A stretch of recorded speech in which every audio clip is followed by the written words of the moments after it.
오늘도 주일 예배의 말씀 가운데 함께 만나며 감사합니다. 오늘 설립 4주년 함께 감사 예배하면서 사도행전의 말씀 잠시 전고 오늘 이 시점에서 우리 각자와 공동체가 어떤 시선과 마음가짐을 갖는 게 유익할지 또 개인적으로 목사인 저에게도 주셨던 마음들 또 함께 나누면서 나아갈 방향들을 말씀 가운데 인도함 받으면 좋겠습니다. 요즘 다시 시작하는 것 같은데 냉장고를 부탁해 라는 프로그램 좀 보신 분 계십니까? 좀 흥미롭게 시사적이지는 않지만 이렇게 대화도 나누면서 재미있게 또 요리해가는 것들이 흥미로운 어떤 프로그램 중에 하나인 것 같습니다.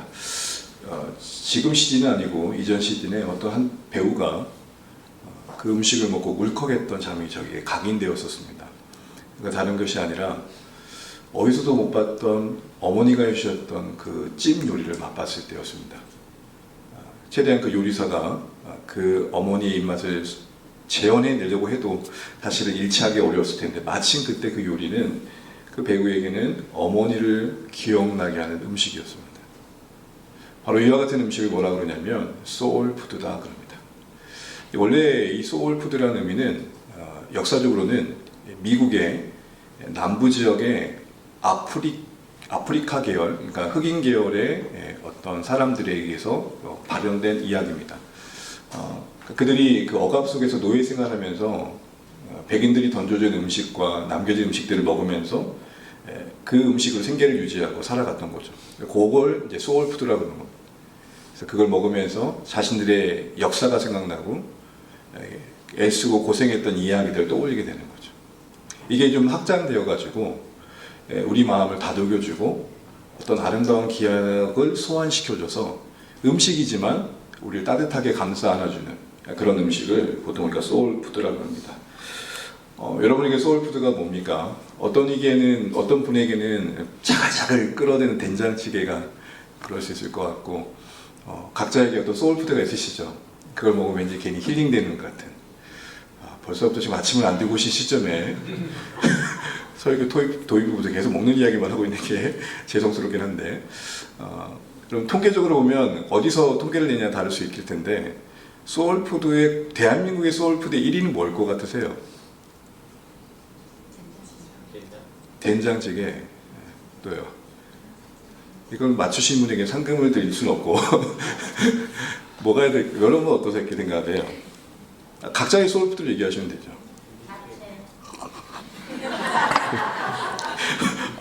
전혀 생각지도 못했던 음식이 나와가지고 좀 당황스럽긴 합니다. 보통 이제 김치찌개도 있을 것 같고, 치킨도 있을 것 같고, 워낙 이제 모든 세대가 통계를 내다 보니까 특정 세대만의 취향을 받을 수 없겠죠. 그래서 보니까 떡볶이가 얘기 나왔습니다. 떡볶이. 모든 세대가 이렇게 그나마 많이 지지하는, 전혀 고개를 갸웃갸웃 하시는데 어떤 음식이든 간에 어쨌든 그 어떤 자신의 정서를 이렇게 따뜻하게 위로해주고 소중한 추억을 상기시켜주는 음식이 있을 겁니다. 그걸 먹게 되면 당시 음식을 먹었다는 게 아니라 왠지 모를 또 위로가 있고 또 마음이 또 새로워지는 또 때로는 눈물도 왈칵 흐르는 그런 이야기들을 경험하게 됩니다. 그러다 보면 우리의 영혼의 허기가 채워지는 경험도 종종 하게 되죠. 제가 이렇게 이야기하는 이유는 오늘 본문의 23장 5절에 다윗의 고백이 바로 자신의 소울푸드를 경험한 것과 같은 벅찬 감격을 고백하고 있기 때문입니다. 자신의 인생을 살피는 중에 쓰게 된 20편, 23편의 한 부분에서 그는 식탁의 이야기를 꺼내고 있습니다. 누가 차려준 식탁일까요? 하나님이 차려주신 식탁. 물론 이거는 문학적인 표현이고 비유이지만 그 안에 담긴 이야기들은 음식으로 비유되어져서 그만큼 자신에게 힘이 되고 있음을 고백하고 있는 것입니다. 그의 고백이 담긴 23편 5절 6절을 우리 같이 함께 읽어보겠습니다. 주께서 내 원수의 목전에서 내게 상을 차려주시고 기름을 내 머리에 부으셨으니 내 잔이 넘치나이다. 내 평생의 선하심과 인자하심이 반드시 나를 따르리니 내가 여호와의 집에 영원히 살리로다. 아멘. 여기에 내 잔이 넘친다라는 말을 좀 주목해 보십시오. 잔이라는 것은 우리의 영혼을 비유하는 표현입니다. 그 영혼을 비유하고 있는 잔이 차고 넘친다는 것은 그 무언가 주어진 환경과 조건을 뛰어넘는 만족감이 지금 다윗에게 임하고 있음을 표현하고 있는 것이죠. 궁금해지는 거죠. 도대체 무엇이 그에게 이유가 되어져서 그의 영혼의 잔을 넘치게 했는가? 사실 여러분, 우리 마음 깊은 것을 흡족하게 한다는 게 쉽지 않습니다. 하고 싶은 거 다 해도 무언가 그 끝자락에는 허전함이 있죠. 여러분, 열심히 공부했던 우리 고3들이 지금 제일 하고 싶은 게 뭘까요? 밤새 뭐 하고 싶어도 오락도 해보고 그러고 싶겠죠. 해보라고 두면 그거 다 하고 나면 진짜 해피할까요? 그래서 가장 좋은 방법은 해봐. 해보고 느껴봐. 사실 그게 맞죠. 뭐 아이들만 그러겠습니까? 사실 우리도 그렇잖아요. 그만큼 지금 영혼의 잔이 차고 넘친다는 건 우리가 좀 귀 기울여야 할 목소리입니다. 아니 도대체 어떻게 무엇이 이유가 되어져서 다윗은 그런 고백을 하고 있는 걸까? 왜냐하면 쉽게 얻어내기가 어려운 부분이거든요. 여러분의 영혼은 좀 차고 넘치십니까? 주변의 상황과 상관없이 기쁨이 있으시고 우리 인생 존재 자체가 불안이기 때문에 찾아오는 염려가 있지만 그래도 그것에 크게 영향받지 않으시는 중심이 있고 흔들리지 않는 무엇이 있으십니까? 근데 오늘 다윗은 지금 그런 고백을 하고 있단 말이죠. 그래서 오늘 저는 여러 이야기를 할 수 있겠지만 그가 잔이 넘치다고 말했던 이유가 뭔가 크게 그 두 가지 이유를 살피면서 오늘 우리의 이 4주년 시점에서 특히 공동체적으로 어떤 키워드가 필요한지를 생각해 보려고 합니다. 먼저 상황적인 이유입니다. 함께 따라해 주시죠. 예상치 못한 잔치. 시작. 예상치 못한 잔치. 오늘 두 가지 단어를 볼 텐데요. 원수 앞에 밥상과 기름을 머리에 부어주심입니다. 요 두 단어를 묵상할 텐데 그 전에 여러분 우리가 상식적으로 한 가지 짚고 넘어갈 것들이 있습니다. 우리가 성경을 대할 때 여러 가지 방식으로 접근하고 이해합니다. 때로는 그 성경 그 자체의 구절이 능력이 있어서 우리에게 도전이 되고 변화를 주기도 합니다. 근데 기본적으로 성경을 우리가 읽고 이해하기 위해서는 여러 가지 요소가 필요한데 가장 기본적인 맥락은 뭐냐면 당시 사람들에게 그 표현이 어떻게 들려졌는가를 먼저 생각하셔야 됩니다. 이걸 조금 어려운 말로 역사적, 문화적 배경을 고려해야 된다라고 말하는 겁니다. 이건 이렇게 이야기되는 겁니다. 다윗에게는 그 당시 사람들에게는 원수 앞에 밥상이 어떤 의미였을까? 머리에 기름을 붓는다고? 도대체 왜? 그게 어떤 의미였길래 벅찬 감격과 관련이 있는 걸까? 이런 질문을 하는 것이 성경을 읽는 아주 중요한 접근 방법입니다. 그래서 이런 표현을 누가 썼더라고요. 성경이 우리를 위해 기록되었지만 그건 맞지만 우리에게 직접적으로 쓰인 건 아니라는 거예요. 이해되시죠? 그때 당시의 언어로 그때 당시의 문화 속에서 그때 당시의 배경 속에서 쓰여졌기 때문에 적어도 그 말씀이 우리에게 오기까지는 그 괴리와 그 격차, 시간적, 역사적, 문화적 격차를 고려하고 읽어내야 된단 말입니다. 그렇지 않고 너무 직관적으로 와닿는 대로 읽다 보면 성경을 주석하고 해석하는 게 아니라 요 표를 귀 기울여 들어보십시오. 주입하게 됩니다. 주입은 뭐죠? 말씀은 전혀 그렇게 말하고 있지 않은데 내가 그렇게 말하고 싶은 것을 거기에 집어넣어서 그걸 가지고 성경이라고 얘기하는 거예요. 여러분 참고적으로 이단도 성경을 보죠. 얼마나 열심히 읽는지 몰라요. 누가 그랬어요. 성경을 너무 열심히 읽으면 이단 된다고. 우스갯소리지만 왜 그럴까요? 읽는 분량은 굉장히 중요한데 읽긴 읽는데 그 성경을 어떻게 이해해요? 아전이승격으로 자기에게 유리한 대로 자기가 말하고자 하는 대로 해석을 읽는 거예요. 이게 제일 무서운 거예요. 자, 이걸 염두하고 오늘 원수의 목전에서 다에게 상을 차려주셨다는 게 어떤 의미인지 그 하나님은 어떤 분이신지 생각해 보겠습니다. 먼저 여러분 이전에도 한번 이 말씀을 2년 전에 나눴었는데 상을 차린다라고 할 때 이 상이란 말은 아라크입니다. 아라크. 화면을 보여주시죠. 이게 단어가 정렬하다, 늘어놓다는 거예요. 이게 표현에 어울리는 밥상은 어느 정도 될까요? 이 정도 돼야 아라크 그러는 거예요. 여러분 라면 하나 끓여놓고 거기다 깍두기 올려놓고 그걸 아라크라고 하지 않아요. 적어도 아라크라고 할 때는 어느 정도예요? 네. 몇 첩 정도 될까요? 이 정도면. 저희 지금도 있는지 모르지만 저희 나주에 이전에 기사식당에 가보게 되면 5,000원에 반찬이 50개 나오는 거예요. 거기는 상을 들고 나온 게 아니라 큰 쟁반에다 그냥 그대로 들고 나와요. 지금도 있는지 모르겠습니다. 엄청난 반찬이 5와 열을 맞추고 나열되는 걸 뭐라 그러나고요? 아라크라고 그래요. 그럼 지금 다윗은 상을 차려주셨다고 할 때 이 상은 큰 잔치상을 의미하는 거겠죠. 그래서 원래 원어의 성경을 약간의 언어적 차이를 가지고 번역을 해가는데 조금 더 현대적으로 번역하든 조금 더 원문의 의미에 가깝게 번역하든 각자의 어떤 특색이 있는데 새 번역 같은 경우에 좀 더 현대적인 번역을 하는데요. 이렇게 번역되어 있습니다. 5절 말씀에 뭐라고 되어 있습니까? 주님께서는 내 원수들이 보는 앞에서 내게 뭘 차려주시고요? 잔치들. 그러니까 내게 상을 차려주셨다라고 할 때 그 상은 잔치상을 차려주셨다는 거예요. 그럼 적어도 이 밥상은 다윗에게는 그만큼 풍성했음을 의미하는 것이죠. 단순히 밥상을 준비하는 수준을 넘어서 마치 군대가 대우를 갖추듯 규모 있고 풍성한 잔치상을 연상하게 하고 있는 것입니다. 그런데 중요한 것은 그 상이 차려진 시점이 언제입니까? 바로 원수의 목전입니다. 원수의 목전. 목전이 뭐예요? 바로 원수의 눈 앞입니다. 여기에 뭔가 다른 의미가 있는 것 같죠. 고대 문화에 있어서 여러분 이 식사의 의미를 이해할 때 이 원수 앞에 차려진 상이 와닿게 됩니다. 여러분 동양권 안에서도 식사라는 것은 사실은 그냥 밥 먹는 정도가 아니죠. 그 관계성을 염두한 이야기잖아요. 그냥 아무한테나 밥 먹자 그러지 않잖아요. 물론 특별한 목적이 있지 않는 한은 참 만나서 교제하고 싶고 마음을 나누고 싶은 사람들과 이렇게 우리 식탁의 교제를 나누게 됩니다.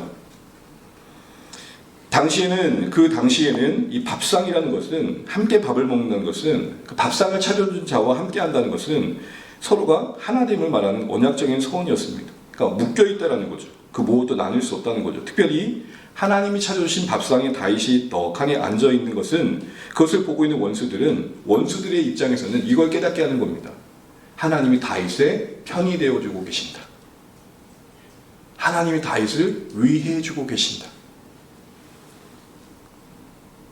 공개적으로 원수들 앞에서 하나님께서 다윗의 편이 되어주심을 나타냈다, 보여주셨다. 그게 무엇인지 여기에 사건화되어 표현되어 있지 않지만 적어도 어떤 느낌을 알 수 있겠어요? 원수들이 볼 때, 야, 다윗은 하나님께서 지켜주시는구나. 하나님께서 붙들고 계시는구나. 하나님이 보호해주신 인생인가를 느낄 정도의 그 어떤 기가 막힌 사건들이 다윗에게 주어졌음을 말하는 겁니다. 한마디로 대적들에서 숨없이 쫓기고 도망다니던 다윗의 인생 속에 놀라운 반전을 표현하고 있는 단어가 뭐냐? 내게 상을 차려주시고. 그래서 다 잊어버리시더라도 내게 상을 차려주시고 이 꼴로 네 가지 표현을 쓰신 단어로 설명하시면 좋겠습니다. 함께 따라해 주시죠. 반전, 은혜. 시작. 반전, 은혜. 반전이라는 게 뭐죠? 그렇게 될 거라고 전혀 생각지도 못했는데 기가 막힌 타이밍에 새로운 일들이 일어난 거예요. 이제 끝났다고 생각했던 벼랑 끝에 섰는데 날개가 달리는 거예요. 이런 반전 은혜를 표현하고 있는 게 표현이 뭐냐? 원수의 목전에서 상을 차려주신 하나님. 또 하나의 표현을 보게 되면 다윗의 머리에 기름을 부으신 겁니다. 성경에 기름을 붓는 여러 경우들이 있는데 오늘 맥락 안에서만 본다면 밥상 앞에서의 기름 부음은 뭐냐면 존귀한 손님을 대접할 때 했던 문화의 모습이었습니다.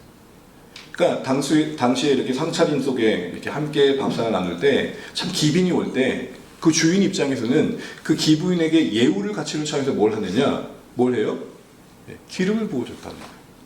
여러분 문화라는 게 얼마나 어색하고 이해가 어려울 때가 많은지 여러분 이번에 대통령이 그 UAE 갔을 때 역대급 환대를 받았다고 하는데 그 환대 가운데 여인들이 머리를 풀고 하는 거 보셨어요? 이거 보셨어요? 보셨나요? 여러분 그게 환대로 와닿으세요? 제가 강단에 표현을 못하겠고 머리를 그게 다 풀어제끼고 막 휘젓고 하는데 이게 뭐지? 헤드락하는 모습이 환대래요. 역대급 환대래요. 그들 문화에서는 여인이 머리를 드러내는 것 자체가 수치거든요. 누구에게만 머리를 드러내요? 가장 존귀한 자에게. 남편에게만 머리를 드러낸단 말이에요. 그러니까 그런 표현들 자체가 여러분 문화를 해석하지 못하면 이해될 수 없는 거죠. 기름을 머리에 부어주셨다는 것은 다윗에게 그게 이루어졌다는 것은 다윗이 하나님께서 아주 존귀하고 높이는 자리에 서게 되었음을 말하는 거예요.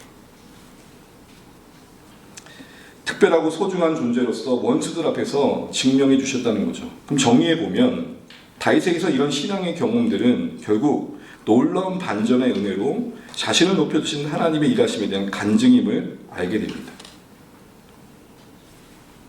다윗 자신도 어떻게 보면 뿌연 안개 속에 들어있던 인생길이었을 텐데 그 뒤안길을 돌아보는 과정 속에 반전과 존귀하신 하나님의 일하심을 보면서 여러분 우리는 생각이 깊어지게 됩니다. 지금 다윗도 여러분 지나온 길을 돌아보고 보니 그게 밥상이 되었음을 알게 된 거고 머리에 기름 부으심의 사건임을 알게 되고 인지하게 된 거잖아요. 그 말은 그 일을 지나기 전 바라볼 때에는 다윗 입장에서도 염려였고 뿌연 안개 낄 것 같은 막연한 삶의 모습이었다는 겁니다. 이게 나에게도 공포감으로 와닿았을 거고 두려움이었을 겁니다. 근데 그걸 지나고 나서 우리에게 간증처럼 하는 이 신앙의 고백이 우리에게는 그럼 어떻게 와닿아야 될까요? 우리의 신앙의 삶과 이제 4주년의 시간을 지나 앞으로 가야 할 시간이 더 많은 새로운 여정 앞에서는 우리에겐 어떤 도전이 되어야 될까요? 저는 이 단어로 정리해 봤습니다. 하나님을 기대하라. 그 길을 지나기 전까지는 다 끝났다고 생각할 수밖에 없던 그 시점에 일으키신 반전의 은혜, 다윗이 하나님의 사람이며 하나님께서 그를 위하고 계심을 드러내신 그 생각지 못했던 사건들이 가기 전에는 몰랐단 말입니다. 지나온 그가 그 고백을 통해 우리에게 격려하는 거예요. 주의 백성들아, 아직 가보지 않은 인생길을 앞두고 함께 가야 할 여정을 바라볼 때 염려와 근심이 참 많겠지만 그러나 놓치지 말아야 할 게 뭐냐? 하나님의 반전의 은혜가 있고 기름 부으심의 사건이 있으니 하나님을 뭐하라? 기대하라. 기대감을 잃지 말라는 겁니다. 여러분, 신앙은 또 다른 말하면 소망입니다. 우리에게 믿음이 있다는 것은 소망을 갖게 된 겁니다. 소망이라는 것은 환경과 조건을 뛰어넘는 그 어떤 마음 품음입니다. 가지고 있는 것만을 본다면 그건 가능성이지 소망이라고 말하지 않아요.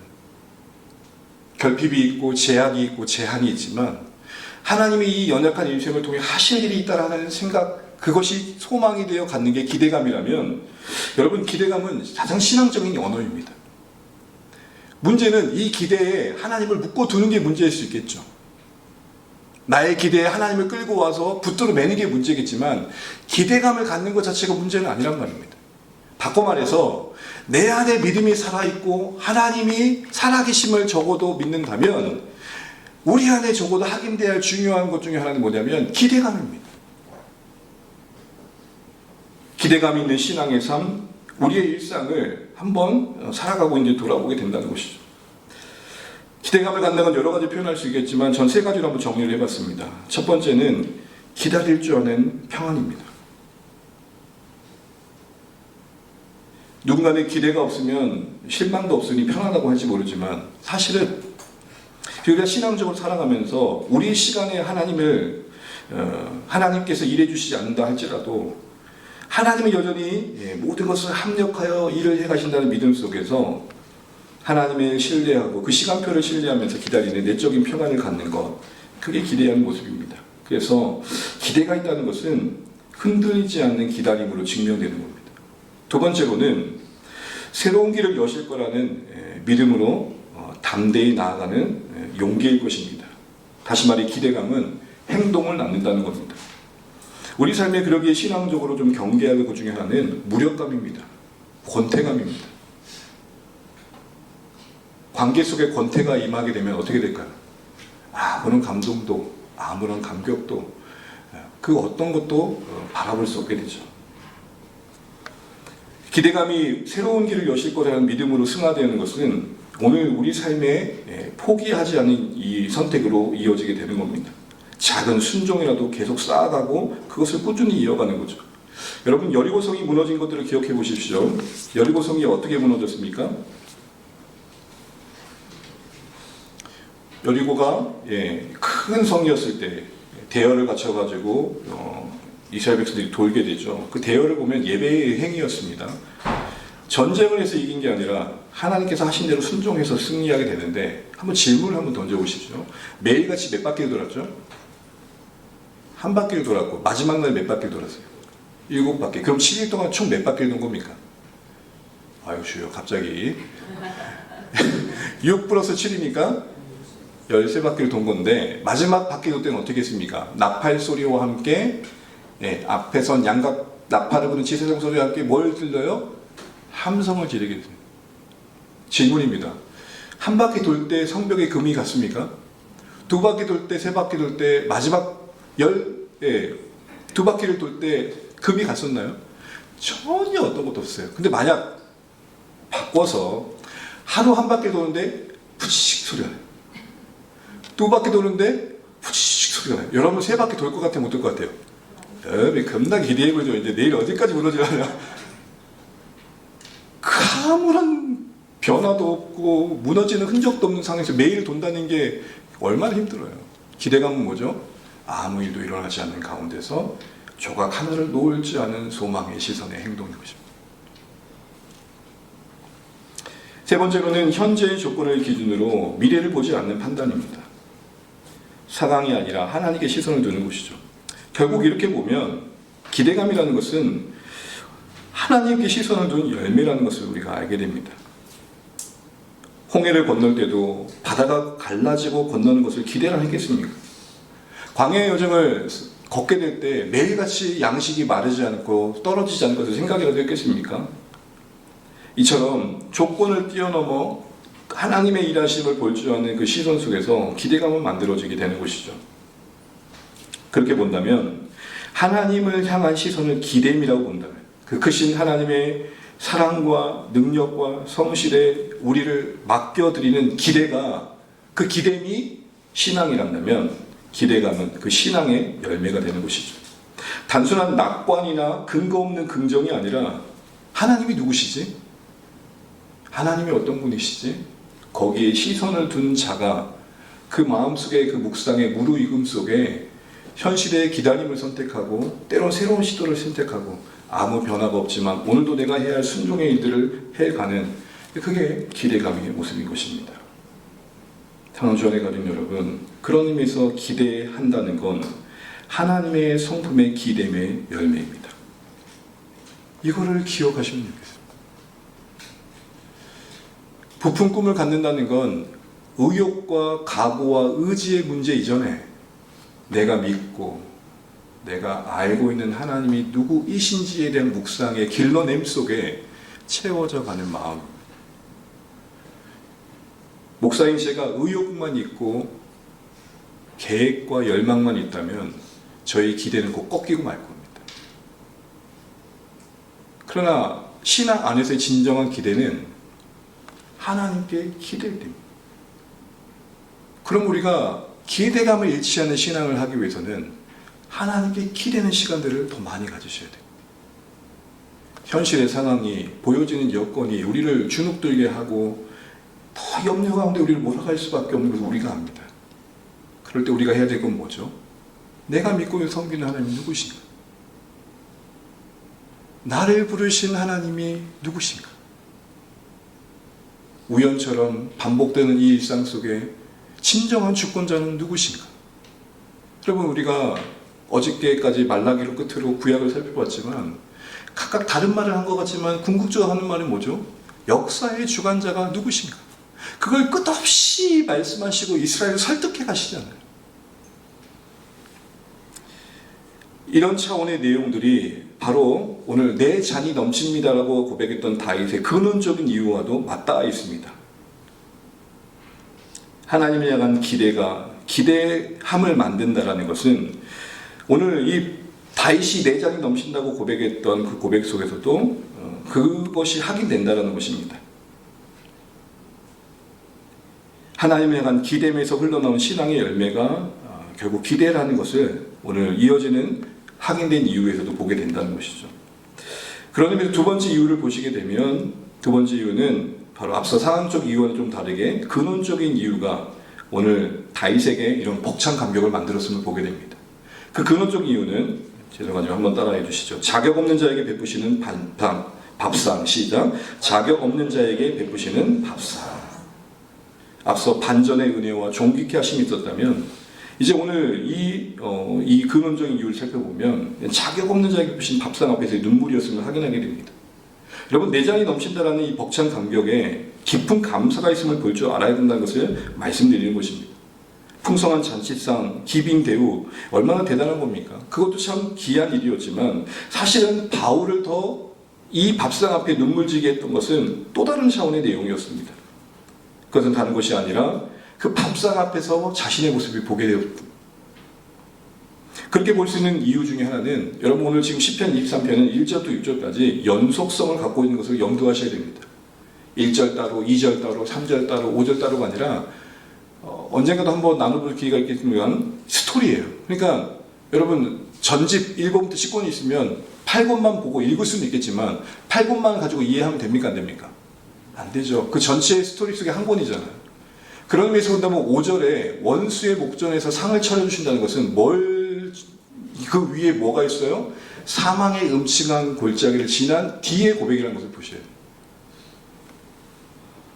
사망의 음침한 골짜기를 통과한 다윗의 고백이 5절이라는 것입니다.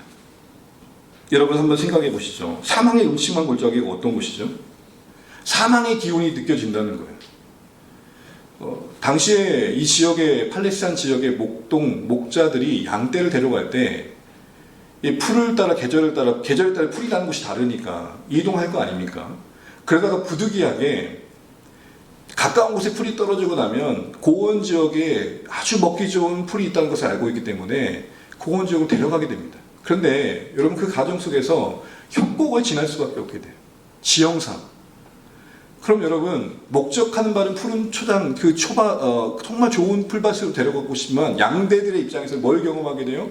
골짜기를 경험한단 말이에요. 그러면 골짜기만 보고 나면 그 목자는 오해의 대상이 되는 거죠. 어찌 우리 이렇게 고생길로 인도하는가? 그런 가정 속의 모든 양들은 목자가 원망스러웠을 겁니다. 다윗이라고 예외였을까요? 우리 시편 1편 이어서 시편 13편 1절 2절을 같이 한번 읽어보겠습니다. 다윗이 사망의 골짜기 같은 고난을 지날 때 어떻게 탈취겠는지 함께 읽지요. 시작. 여호와여 어찌하여 멀리 서시며 어찌하여 여호와여 어느 때까지니까 나를 영원히 잊으시나이까 주의 얼굴을 나에게 어느 때까지 숨기시겠나이까 나의 영혼이 번민하고 종일토록 마음에 근심하기를 어느 때까지 하오며 내 원수가 나를 치며 찬양하기를 어느 때까지 하리이까. 아멘. 여러분 한마디 이거 아니에요? 하나님 정말 너무하신 거 아닙니까? 뭐 하고 계시는 거죠? 내가 믿고 섬기는 하나님 그분이 맞으신가요? 원수들이 저한테 하는 행동들을 보십시오. 그 조롱을 보시고 비난하는 손가락질을 보십시오. 왜 가만히 계시죠? 왜 침묵하고 계시는 거냐고요? 하나님 정말 하나님 계신 건 맞아요. 어디 계시는 거예요? 요즘은 제가 여기 와서는 못 들었던 것 같은데 제가 강주에 있었을 때는 종종 기도는 이렇게 각기 있었습니다. 보통 산자락 보면 산기도 간다 그러잖아요. 요즘 산기도 한번 다녀보신 분들은 아시겠지만요. 보통 어스로 좀 해질 때 올라가면 여기저기서 이제 흐느끼는 소리가 나고 소나무 하나를 뿌리야겠다는 각오로 소리를 질러댑니다. 그 이상하게 경쟁을 하게 됩니다. 여기서 주여! 여기서 더 큰 소리가 나고 서로 막 경쟁하듯이 그렇게 됩니다. 그리고는 얼마나 열심히 했는지는 뭘로 확인하게 되죠? 그 다음날 아침에 서로 만나가지고 목소리 상태로 확인하게 되는 거예요. 아유, 잘 주무셨습니까? 이렇게. 여러분, 사망의 음침한 골짜기 다윗이라고 고상하게 지났을까요? 한번 상상을 해보세요. 사무엘하 11장에 보면 다윗이 음란의 범죄를 정하잖아요. 그런 다윗인데 고난 지날 때 아유 나는 괜찮아 했을까요? 믿음이 있기 때문에 의심 한 번 안 하고 자기 연민에 한 번도 안 빠지고 괜찮게 지나갔을까요? 그렇지 않았을 거란 말이에요. 우리가 보지 않습니까? 그런데 골짜기를 지나고 난 뒤에 하나님이 사주신 밥상과 머리에 기름 부으신 일을 지나고 나니까 면목이 없는 거예요. 이렇게 하나님께서 놀랍게 사방을 반전시킬 줄 알았다면 좀 더 믿음으로 멋지게 그 길을 지났을 텐데 라는 자책과 후회가 다윗에게도 분명히 있었을 겁니다. 이 자책과 후회는 우리에게 뭘 만들까요? 뭘 만들까요? 수치와 부끄러움을 만들어. 목사로서 목사답지 않게 고난을 지나고 나면 그리고 일어난 어떤 은혜의 결과들로 해서 감사가 되지만 조금 부끄럽죠. 더 믿음 있는 모습으로 더 신실한 모습으로 그 시간을 지나갔어야 될 텐데 라는 생각들 때문에 말입니다. 바로 그 초라하고 못난 자신의 모습, 그래서 자격 없게 여겨진 그 모습 앞에, 그 모습을 갖고 있는 다윗 앞에 떡하니 가분하게 차려진 그 영광스러운 잔치상과 그 자신의 초라함을 비교할 때 어떻게 감격하지 않을 수 있겠어요? 이런 고백일 겁니다. 그래서 내 잔이 넘친다는 건 이런 고백입니다. 하나님, 도저히 저는 이 상을 받을 자격이 없습니다. 사망의 골짜기에서 불평했고 원망했던 저 같은 자에게 어찌 이토록 영광스러운 자리를 베푸십니까? 사랑하는 주 안에 가는 여러분, 신앙의 모든 자리에 가장 유일한 조건이라고 할 수 있는 것은, 오늘 예배마저도 예배에 참여할 수 있는 유일한 조건이라고 하는 것은 바로 이런 마음입니다. 우리가 거룩하신 하나님 앞에 죄인된 우리 자신이 어떻게 예배 드릴 수 있겠습니까? 이 마음이 자격입니다. 더 쉽게 말하면 나는 자격 없습니다를 아는 게 자격입니다. 어제 박찬우 장로님께서 안수 받고 직분을 받으셨습니다. 장로의 유일한 자격이 뭘까요? 여러 이야기를 할 수 있겠지만 나는 그 직책을 받을 자격이 없음을 아는 겁니다. 현수막 없구나. 어제 그래서 위에다가 내가 하나님께 감사함은 나를 충성되이 여겨. 충성되다는 거예요. 충성된 자처럼 여겨줬다라는 거예요. 충성된 자처럼 여겨주셨다. 그렇게 보고 계신다는 거예요. 저도 마찬가지고 우리 모두도 마찬가지고 신앙의 가장 중요한 조건은 뭐냐? 내가 그걸 받을 자격이 없음을 아는 겁니다. 진짜 자격은 자격 없는 것을 아는 것에서부터 시작하셔야 됩니다. 오늘 최혜경 자매님이 세례를 받습니다. 제가 목회를 하면서 혜경 자매님뿐만 아니라 세례를 받는 모든 분들이 고백한 것입니다. 제가 받을 자격이 없어요. 제가 대려 그렇게 말합니다. 그게 자격입니다.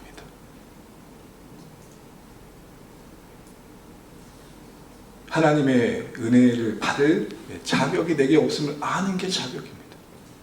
그게 겸손하게 자신의 것으로 여겨지는, 그렇게 보여주려고 하는 고백이 아니라 진짜 나는 그런 자입니다가 인정되어서 은혜밖에 없습니다가 고백되어질 때 은혜는 빛나게 되는 것입니다. 사랑하는 주 안에 가는 여러분, 다윗의 마음이 헤아려지십니까?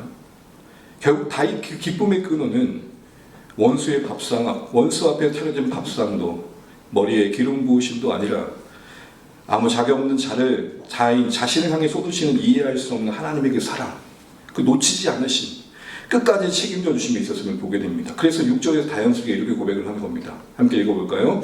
나의 평생의 선하심과 인자하심이 나를 따르니 내가 여호와의 집에 영원히 거하리로다. 이와 같은 자격 없음, 그래서 하나님이 차려주신 밥상에 아무 할 말 없이 벅찬 감격으로만 고백하고 있는 다윗의 모습은 요한복음 21장에 해변가에서 밥상을 차려주신 제자들에게서도 찾아보게 됩니다. 잠깐 언급하자면 요한복음은 읽어보시면 알겠지만 20장에서 끝나면 됩니다. 21장은 마치 별책 부록과 같습니다. 하나의 에피소드를 덧붙인 것 같습니다. 여러 가지 해석이 있지만 거기에 핵심 인물은 베드로이고, 아시는 것처럼 베드로가 3번이나 네가 나를 사랑하냐는 질문을 또 받습니다. 결국 그 근거를 통해서 사도행전의 주역의 역할을 해야 할 베드로가 3번 부인한 것을 청산하지 않고 바로 곧장 사도행전에 등장시키기에는 너무 어렵다는 거죠.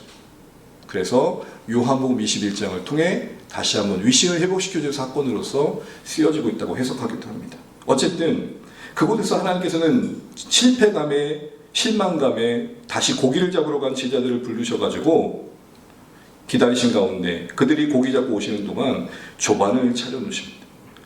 하나님께서 하나님의 아들 예수님께서 해변에서 차려주신 그 조밥은 어쩌면 캠핑의 원조인지도 모릅니다. 그 해변가에서 모닥불에 밥상을 차려주시고 제자들이 왔을 때 제자들이 그 밥상 앞에서 식사를 하는 주님의 말씀을 듣고 아무 할 말 없었음을 성경은 이야기하고 있습니다. 요한복음 21장 12절에 그렇게 되어 있습니다. 와서 조반을 먹으라 하시니 그의 제자들은 아무것도 묻지 못하였더라. 그 밥상 앞에 차려진 식사의 자리 앞에 아무 할 말 없었던 제자들의 마음은 뭐죠? 미안함이고 부끄러움이고 죄송스러움이고 그렇지만 고마움인 거죠. 제가 간혹 한번 들었던 이야기 중에 하나인데요. 못난 아들이 오랜만에 집으로 돌아왔습니다. 오랫동안 집을 떠났다가 돌아왔는데 들어가기가 민망해서 집 앞에서 얼짱얼짱 대고 있는데 어머니와 눈이 마주칩니다. 그 눈 마주침 속에 어쩔 수 없이 집으로 들어가 마루알짝에 걸터 앉아 있는데 어머님이 소리 없이 부엌에 가셔서 요리를 시작하십니다. 대파를 썰고 바글바글 된장찌개 끓는. 잠시 후에 어머님이 조그만 밥상에 따끈한 밥과 된장찌개를 물려주십니다. 밥 한 숟갈을 먹는데 목 넘김을 못하고 눈물이 나는 거예요. 몇 년 동안 집을 떠났으면 이놈의 새끼 어디 갔다 이제 왔냐 한마디 하실 뻔한데 아무 할 말 없이 따뜻한 밥상을 내어주시는 거기서 뭘 느꼈을까요? 용납해 주시는 어머니고 그걸 받아내긴 너무 자격 없는 자신에 대한 인식이겠죠. 그게 감격입니다. 찬원전에 가는 여러분, 그게 다윗의 감격이었습니다. 생각을 한번 해보죠. 왜 하나님께서는 다윗이 누렸던 이 벅찬 감격의 근원에 자리하고 있는 하나님의 무한한 사랑과 긍휼, 그 경험이 있었다는 것을 우리에게 보여주고 있을까요? 저는 이렇게 말씀드리고 싶습니다. 오늘날도 주의 백성들에게 다윗 그 중심에 있었던 감격에 자리 잡고 있는 하나님의 사랑과 성실과 하나님의 성품에 기대는 게 신앙임을 보여주시는 겁니다. 면목 없어서 이 밥상 다 물려내는 게 신앙이 아니고 자격 없지만 차려주신 그 밥상 앞에서 나 같은 자에게 주신 은혜임을 고백하고 감사할 줄 아는 그 중심에 있는 다윗의 하나님의 사랑에 대한 인식이 우리에게도 필요하다는 것입니다. 하나님의 우리를 향한 어떻게 보면 기대가 여기에 엿보이는 거죠. 그게 뭡니까? 하나님께 기대는 것이 신앙이라는 겁니다. 하나님의 성실하심에 기대어서 염려가 신뢰의 기대감으로 바뀌는 것을 경험하는 게 신앙입니다. 하나님의 은혜에 기대어서 죄책감이 참 자유와 해방으로 바꾸는 것을 기대하는 것이 신앙입니다. 하나님의 사랑에 기대어서 나의 열등감이 참된 자존감으로 바뀌는 것을 기대하는 게 신앙입니다. 내게서 나온 그 무엇을 만들어내는 게 신앙이 아니라 나에겐 아무것도 없는 나의 연약함을 인정하고 하나님께 기대어서 거기서부터 만드신 것을 기대하게 되는 것, 그게 신앙입니다. 그래서 6절 다시 보시게 되면 6절에는 이미 그 안에 기대와 기대감이 담겨 있습니다. 그는 무엇에 기대고 있습니까? 평생을 돌아보니 하나님의 선하심과 인자하심이었던 것을 느낍니다. 하나님의 선하심과 인자하심은 하나님의 성품입니다. 거기에 기대했더니 그는 어디까지 소망하게 됩니까? 아직 오지 않는 여호와의 집에까지 거하게 될 것을 기대하고 소망하고 있습니다. 네, 기대과 기대감이 신앙의 중요한 키워드입니다. 내가 어디에 기대고 있느냐가 우리의 기대하는 바를 좌우하게 될 것입니다. 하나님께 기대는 사람은 하나님이 약속하신 것을 소망하게 될 것입니다. 하나님께 기대는 교회는 하나님께서 하시고자 하는 일들에 소망하게 될 것입니다. 우리 소망의 어그러짐은 내가 어디에 기대어 있느냐는 겁니다. 물질에 기대어 있는 사람은 물질이 꿈꾸게 하는 그 기대감에 매여 살 것입니다. 권력에 기대는 사람들은 권력에 기대하게 된 그 무엇에 매여 살 것입니다. 그런데 우리는 하나님께 기대어서 하나님께서 기대하게 하신 것들을 바라보도록 부름받은 존재라는 것을 오늘 다윗의 고백에서 다시 한번 확인하게 됩니다. 선하심과 인자하심에 기대고 있는 다윗은 어디를 꿈꿉니다? 여호와의 집을 기대합니다. 하나님의 영광의 나라에 입성할 것을 기대합니다. 그럼 여러분, 이런 질문 한번 해보게 되는 거죠. 나에게는 왜 기대감이 없는가? 하나님 나라는 왜 기대감으로 와닿지 않고 있고 하나님이 약속하신 것은 나에게 왜 기대감으로 와주고 있는가? 한번 생각해 볼 것은 내가 지금 어디에 기대고 있지? 가만히 생각해 보십시오. 오늘도 나는 살아가면서 무엇에 기대고 있지? 하나님의 신실하심과 하나님의 성실하심과 하나님의 은혜와 사랑과 그 약속에 기댈 때에 우리는 참된 기대감 속에 살아갈 수 있게 될 것입니다.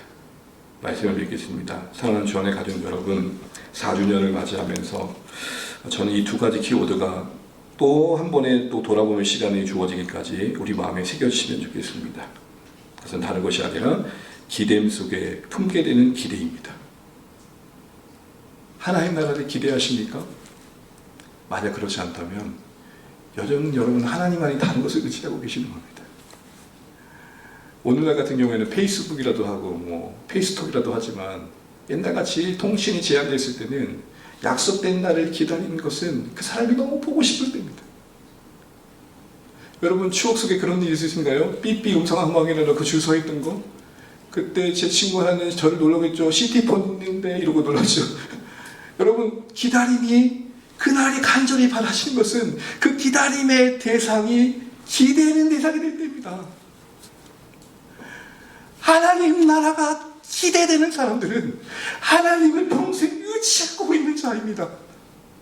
매일같이 주님을 보고 싶고 만나고 싶고 기도로만 본 주님으로는 부족하기 때문에 하나님을 너무 만나고 싶기 때문에 기대되어지는 것이죠. 나에게는 기대감이 없는가가 문제가 아니라 나는 도대체 뭘 기대고 있기에 잘못된 것을 기대하고 있는가를 생각해 봐야 됩니다. 바라기는 하나님께 기대심으로, 여러분 자꾸 이쪽만 하니까 너무 힘드네요. 하나님께 기대심으로 하나님 나라를 기대할 수 있는 주안의 우리 모든 공동체 되시길 간절히 소망합니다. 주안의 공동체 시작하신 분이 하나님이시기 때문에 우리의 사이즈도 보지 마시고 우리의 현재 무엇을 갖고 있느냐도 보지 마시고 우리를 부르신 하나님께만 기대어서 그 하나님이 가시고자 하시는 방향으로 기대감을 가지고 갈 수 있는 주안의 되기를 간절히 축복합니다. 기대는 분이 하나님, 기대는 분이 우리를 부르신 하나님, 기대는 분이 그 영광의 하나님일 때 우리가 나아갈 길이 더 분명해질 것입니다. 그래서 이런 의미를 담아서 올해 기념컵 안에 이런 글귀를 새겨놨습니다. 내 잔이 넘치나이다. 컵을 들면서 여러분 물을 붓고 넘치도록 부어보십시오. 그리고 그 글귀를 읽으십시오. 성경 구절을 읽으십시오. 이처럼 내 잔이 넘칠 것입니다. 기대는 게 무엇이냐에 따라 기대감이 달라진다는 것. 다시 한번 기억하시면서 내 기대감을 점검하는 과정이 내가 무엇에 기대고 있는지를 돌아보시는 시간 되신 하나님 앞에 참된 신앙의 자리를 회복해 가시는 오늘의 말씀 되시기를 간절히 축복합니다.